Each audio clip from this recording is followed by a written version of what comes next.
Hey, what's up, BookTube? Welcome back to the channel. You might notice got my first reading related merch. I didn't make it, but this is a quote from Thomas Jefferson. It says, "I cannot live without books."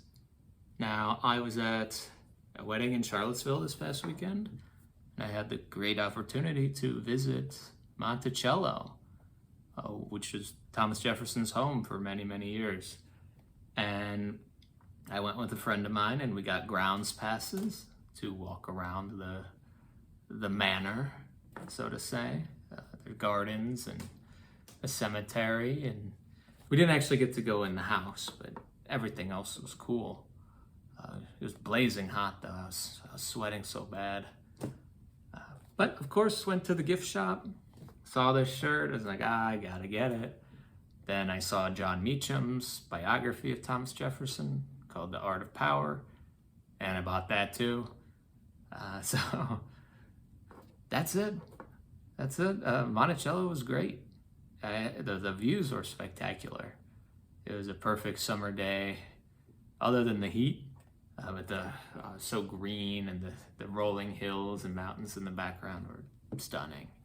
So yeah, got some reading bling now. Show the haters what's up in public.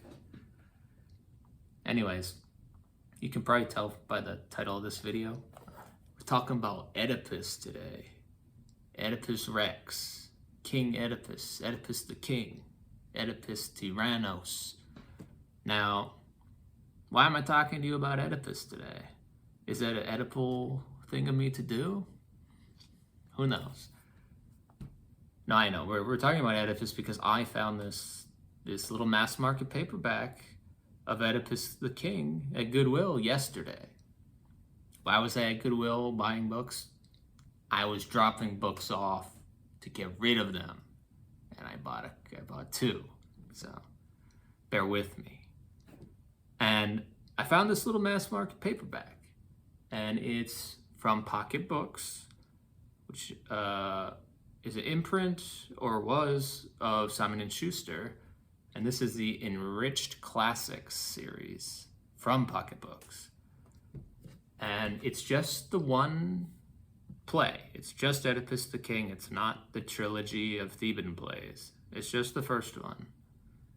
Or the first one chronologically. I think Antigone was written first, but just the first Oedipus the King. And this translation was done by Bernard Knox. Knox being a famous 20th century classicist in England and America. He was a teacher of Robert Fagles in college. Robert Fagles, also a famous classicist. And you might know Knox and Fagles from the Penguin Deluxe editions of the Iliad, the Odyssey, and the Aeneid, because Fagles does the translations for those, and Bernard Knox does the introductions and possibly the notes. So they're kind of the dynamic duo of ancient Greek classics in the 20th century.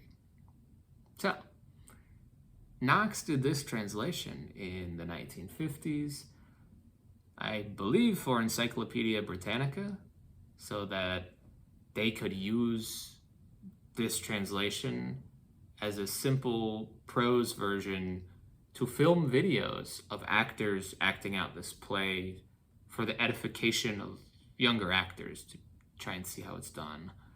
Correct me if I'm wrong, I don't know the exact motivations, but in the translator's note, Bernard Knox calls this translation an acting version, and his goal, or his criteria for the prose, were clarity and vigor, and in the hope of attaining these two objectives, I have sacrificed everything else. So what we get is a nice little prose version. It's not in verse. It is simple, it's clear, like he said, and the stage directions are a little altered for simplicity, maybe. And man, I thought I thought Knox's translation knocked it out of the park. It wasn't simple to the point of being like boring or too on the head. It was just simple enough that I didn't get dragged down in any archaic verse or weird naming conventions where like people have like 20 different epithets and you got to try and figure out who's who. This allowed me to perfectly focus on the character of Oedipus and the story and his downfall.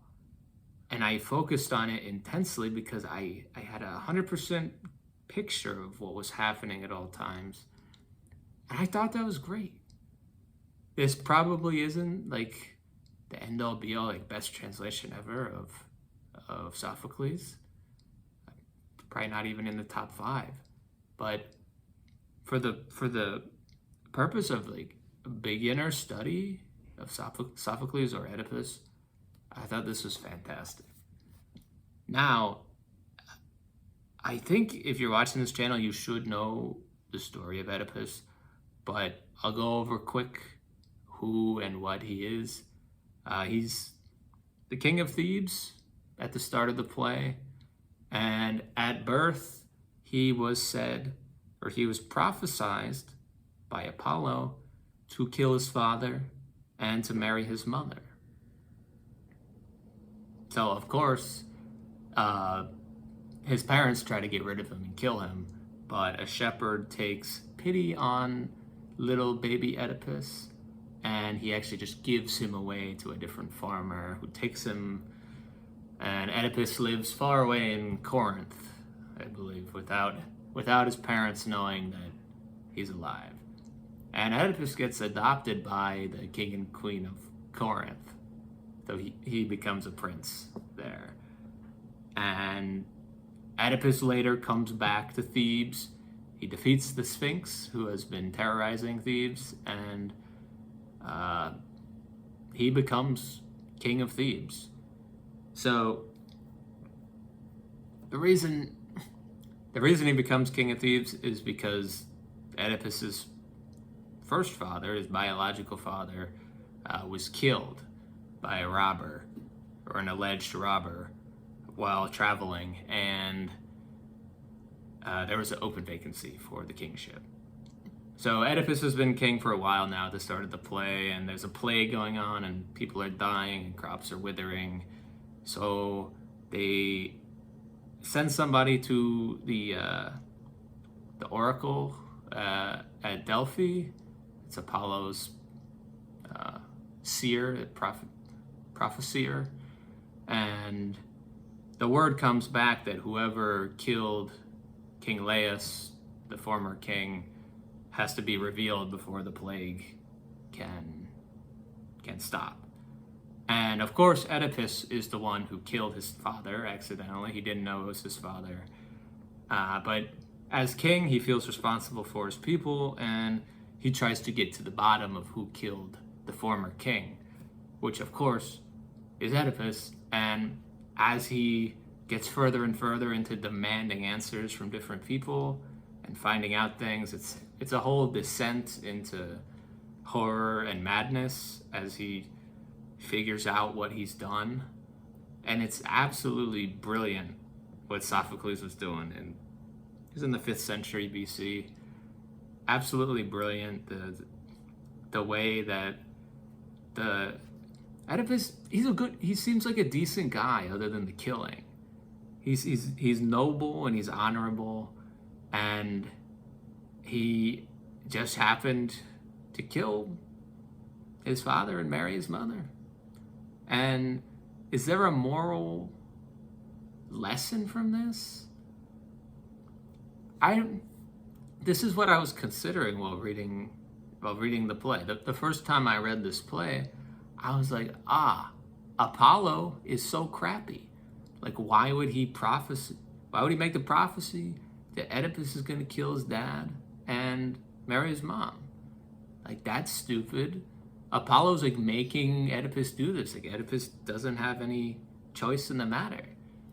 But then I was reading it this time, and it was a little more clear, and it's difficult because the efficacy of prophecy, like you seem like it has to come true, but at the same time, Oedipus didn't have to kill his father. He didn't have to become king, but he was, his ego got all pumped up after saving the city from the Sphinx. And so he did. And then he married this older woman, and he had kids with her. Like, he didn't have to do that. Now, I think Apollo still is kind of shitty in that the way that they talk about him, he's just like this aloof god who is just messing with things for no reason. Like, it's not explained why there's the prophecy or anything. But yeah, this Bernard Knox translation was just a great medium for thinking through this classic play, and I really recommend it if you find it. I doubt this translation's in print, but I just wanted to make this video and let everyone know that they should be reading Sophocles, because Sophocles is great and I recommend him. I haven't read any Sophocles other than the Theban plays, but I still recommend the Theban plays. So yeah. Alright, BookTube. Talk to you later.